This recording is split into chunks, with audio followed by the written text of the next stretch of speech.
Master, Sì? stavo pensando al mio prossimo personaggio. E sarebbe? Un bardo pessimista. Un bardo pessimista. Mi sembra un po' sciocco. Oh, che tristezza! Che distruzione! La mia famiglia è stata uccisa dai goblin. Vi è solo morte e distruzione. Amici, non avvicinatevi a quella bambina dalle lunghe trecce. Di sicuro sarà un nemico travestito. Sigla!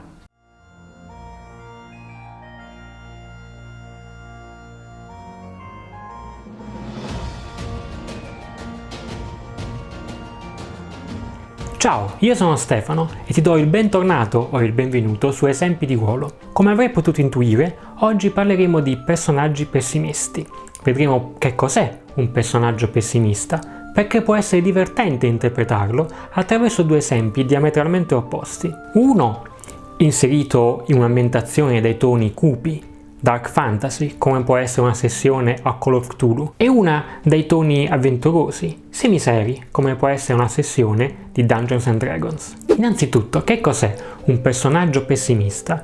Secondo me è una persona sostanzialmente negativa, che vede sempre il bicchiere mezzo vuoto, pensa sempre al risultato peggiore, se non addirittura mortale, come se non bastassero già i pericoli mortali all'interno di un dungeon.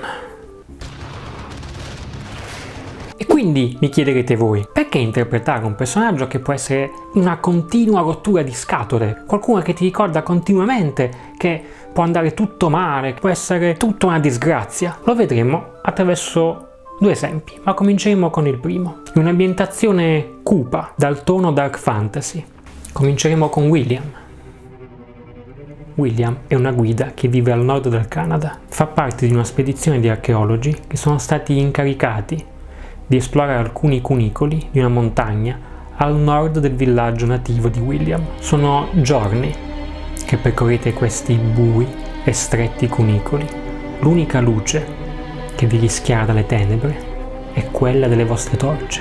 Al quarto giorno avete iniziato a vedere dipinte sulle pareti delle caverne delle strane figure, disegni, pitture che rappresentano figure inumane, mostruose, aberranti.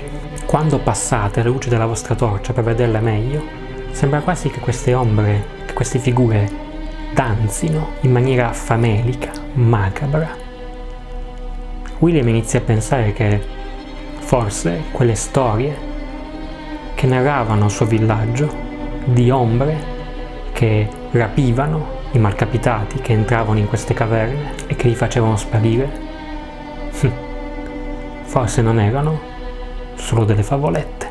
William afferra la sua torcia, l'unica sua fonte di luce, e l'accende per cercare di illuminare un po' nei dintorni, ma quello che vede sono soltanto strane ombre che si muovono lungo le pareti, e comincia a parlare agli archeologi dicendo: dobbiamo andarcene da qui, subito, ora, è stata una follia addentrarci. No, quelle voci forse non erano solo delle storie, dobbiamo andarcene subito. No. L'avete visto? L'avete visto? Si è mossa. Questa spedizione è una follia. Dobbiamo andarcene. Un archeologo cerca di calmarlo, dicendogli: ehi, calmati, stai demoralizzando il gruppo. Sei stato pagato per portarci qui dentro. Già è abbastanza pauroso camminare qui. Evita questo atteggiamento. No, voi non capite, le ho viste muoversi. Le ombre arriveranno qui e ci mangeranno tutti. Dobbiamo scappare subito. Ora, via da qui. Questa spedizione inutile, è una follia. Come avete potuto vedere, interpretando William abbiamo aumentato l'ansia, il pathos e quell'ambiente claustrofobico e buio delle caverne avevano creato. Se William fosse stato coraggioso, probabilmente sarebbe stata quasi una gita nelle caverne. Invece, così facendo, abbiamo fatto aumentare il pathos, l'ansia che magari il custode stesso aveva voluto creare. Per interpretare William è molto semplice. La mano è ferma sulla torcia, ma vibra, trema perché ha paura. Il volto di William gira verso sinistra e verso destra in cerca di una verità, di una immobilità di quelle ombre che non arriverà mai. La voce è affannata, in modo da sottolineare l'ansia. Ogni suo parlare c'è questo respiro affannato, dobbiamo andarcene, subito, da qui, in modo da calcare ancora di più il pathos. Come strumenti di scena, una semplice torcia, come quelle che possono costare pochi euro dai casalinghi, o anche la luce del telefonino. Non si spegne. Ma parliamo di qualcosa di completamente diverso. Parliamo di Tristano. Innanzitutto, chi è Tristano? Tristano è un cavaliere della tavola rotonda, quindi dovrebbe essere coraggioso, audace, un paladino senza macchia e senza paura. E invece no. Tristano, di fronte a qualsiasi missione data da Re Artù o da qualcun altro dei suoi alleati cavalieri, pensa sempre in negativo, pensa sempre che ci sarà morte certa, che è inutile addentrarsi a fare queste missioni, perché sicuramente qualcosa andrà male. Come si interpreta Tristano? Vediamolo subito. Tristano in questo momento è in una taverna, in compagnia di altri due cavalieri della tavola rotonda, Galad e Lancillotto. Tutti e tre hanno avuto un'importante missione da Re Artù, andare nel bosco di Camelot e uccidere una pericolosa manticora, la cui tana è proprio al centro di questo bosco. Galad e Lancillotto sono felici di poter compiere una missione in onore di Camelot e del loro re. Tristano invece è di tutt'altro avviso. Una manticora? No, quella è troppo pericolosa. Quella, se ci becca, ci ammazza con i suoi aghi, con la sua forza, con i suoi artigli. No, no. Poi il bosco è buio, tetro, pieno di nemici. No, no. Sicuramente moriremo. Meglio stare qui al calduccio, a Camelot. Sì, stiamo qui che è meglio. No, no, no. Poi la spada devo affilarla. Tu, Lancillotto, devi andare da Ginevra.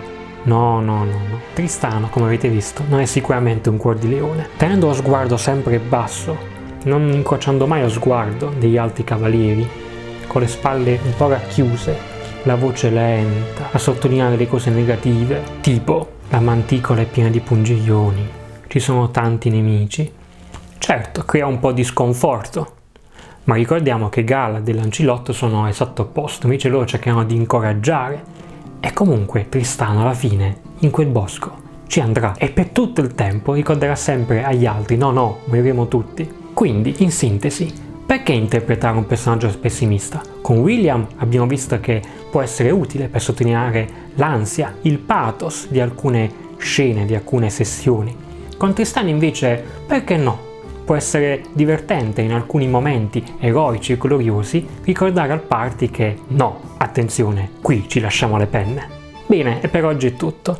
Se non l'avete ancora fatto, vi invito a iscrivervi al canale e cliccare sulla campanella in modo da non perdere nessuna delle prossime ispirazioni. Prossimo video parleremo di come interpretare un personaggio ottimista. Vi auguro tanti venti naturali. Alla prossima avventura! Oh tu, amico paladino, che preghi il tuo Dio, egli sicuramente non risponderà alle tue preghiere e presto moriremo tutti.